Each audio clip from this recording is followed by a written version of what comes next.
బాగున్నావా నువ్వు బాగున్నావా? బాగా ఏముందన్నా మీరే చెప్పాలా.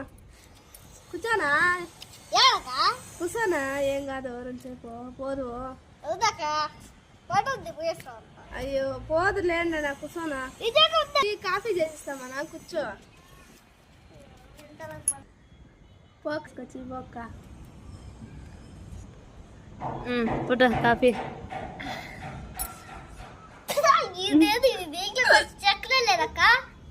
అది ఏందనుకున్నా గాడి గింజనా?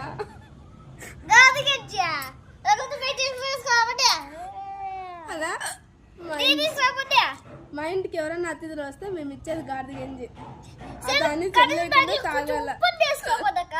ఉప్పు వేసుకట్ల ఎట్లిస్తారా పో పాప. రెండు గాడి గింజల గురించి చక్కెర వేసేయిపో. కప్పి అమ్మ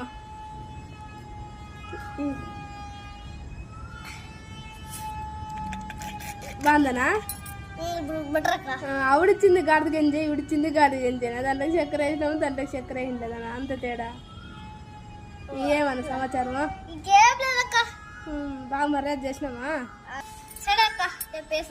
అయ్యో పోదులే నాకు భోజనం చేద్దాం. భోజనం చేసుకొని పోదు.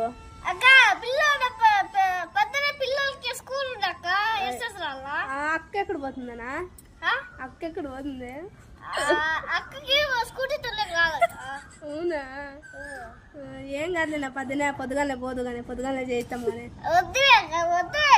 ఎంతమంది స్కూల్ ఉందంటాను. ఎంతమంది అన్న పిల్లలు నీకే?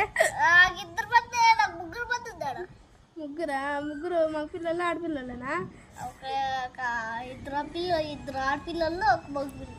అవునా యాదరేక బాగా చూసుకొని ఆడపిల్లల్ని మగ పిల్లలు ఎట్లా వెళ్ళిపోతారు? బస్సు 20 లక్షలు 20 లక్షలు అడిగినారా? మన స్కూల్లో 12 లక్షల కోటి ఉంది. ఇంకా చిన్న ఉంది ఒక 2000 ఉంది. పెద్ద ఉంది కాలేజ్ అయితే ఒక 12 లక్షలు ఉంది. మరి ఎట్లా కడతావా? ఇంటికి ఏం పని చేస్తావు? ఏం సంపాదిస్తావు? ఏ సంపాదించలేదు. ఏదో ఒకసారి ఏదన్నా ఏమన్నా అయితే మరి ఫీజు ఎట్లా కడతావా పిల్లలకి అన్ని డబ్బులు? ఏం లేదక్క. తింటారు తాతారు పడుకుంటారు. నా పిల్లలు డ్యూటీకి పోతుంది. మరి పిల్లలు ఫీజు అన్నీ ఎట్లా అక్కడి నుంచి వస్తాయి మీకు డబ్బులు?